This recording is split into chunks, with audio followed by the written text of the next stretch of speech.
Hello sir, sir உங்களை தான். இந்த பக்கம் பாருங்க, இது என் வண்டி. அதுக்கு நான் கிளம்பணும். அதுக்கு இது என் காரு, நான் வீட்டுக்கு போகணும். அதுக்கு சொல்றது புரியுதா? அதுக்கு கீழே இறங்குன்னு சொல்றேன். அதுக்கு ஐயோ எனக்கு பைத்தியம் பிடிக்குது. அதுக்கு முனிமா இந்த வீடு தானே சொன்னா? என்ன இவ்வளோ ஹைட்டா இருக்கு? யாரு முனிமாவை பாக்கிறதுக்கு நான் எவ்வளவு ஹைட்டு வேணாலும் ஏறுவண்டா.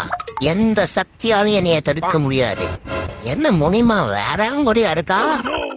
ஐயோ முனிமா, என்ன பெப்பர் முட்டாயி ஆளே அட்டகாசமா இருக்க? அடா அம்மாப்பா, எத்தனை நாளைக்கு தான் நம்மளும் நார்மல் நாயாவே இருக்கிறது. அதான் என் ஓனரை மேனிபுலேட் பண்ணி மாடர்ன் ஆயிட்டேன். அதெல்லாம் சரி, அர்ஜென்ட்டா உச்சா வந்தா எப்படி போவ? ஏது அடங்கோ புறானே, மாடனா யோசிச்சுட்டு முக்கியமானதை மறந்துட்டோமே. சமாளிப்போம். அதே உச்சா வந்தா ஆட்டோமேட்டிக்கா ஓபன் ஆயிரும். இது நியூ டெக்னாலஜி, ஏஐ பேண்ட்.